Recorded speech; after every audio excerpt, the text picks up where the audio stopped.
L'OMS, sous l'influence de Gates, et avec sa participation, a administré 1 million de vaccins à des Kenyans, dans le but de les stériliser à leur insu et contre leur gré.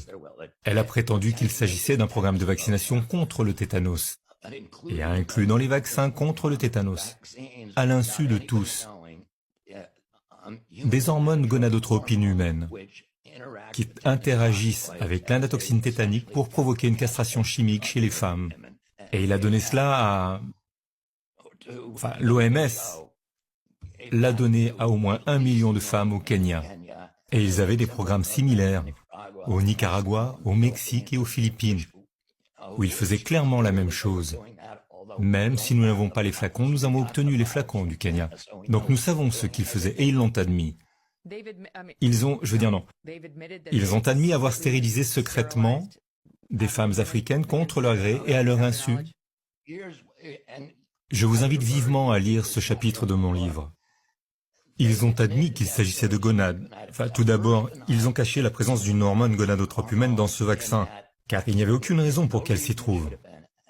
Et ils ont admis qu'il y en avait. Mais si vous lisez mon livre, vous verrez que, depuis 20 ans, l'OMS dépense des dizaines de millions de dollars pour développer ces médicaments stérilisants destinés à être administrés aux femmes. Je sais que cela peut sembler paranoïaque, mais j'ai publié des articles à ce sujet. Eh bien, comme vous l'avez déjà précisé, cela ne veut rien dire. Oui. Non, je dis que l'OMS a publié qu'elle a payé des chercheurs pour trouver des moyens de castrer chimiquement les femmes, contre leur gré et à leur insu. Eh bien, nous ne savons pas. Eh bien, c'est un facteur important. Certaines femmes se font poser un stérilet, d'autres se font ligaturer les trompes. Tout ce que je peux dire, c'est que d'après les articles, il s'agit simplement d'études visant à développer des médicaments. Ils disent, voici comment cela fonctionne. Nous l'avons testé sur des personnes et cela fonctionne. Et quand est venu le moment de distribuer ces produits, que l'OMS avait mis tant d'années à développer, ils les ont administrés à 1 million de femmes à leur insu.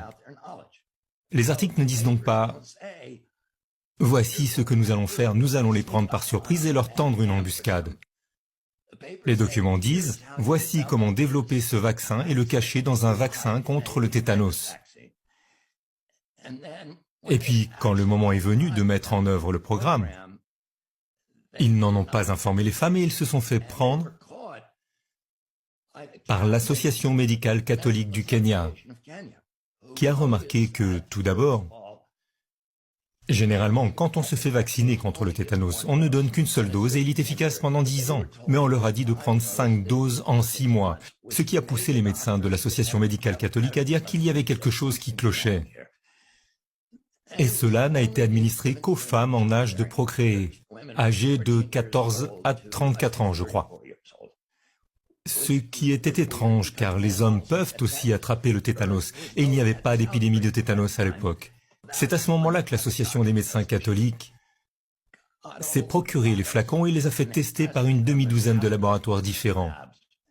Et tous, ou presque, pas tous, ont répondu que oui, ils contenaient bien ce produit.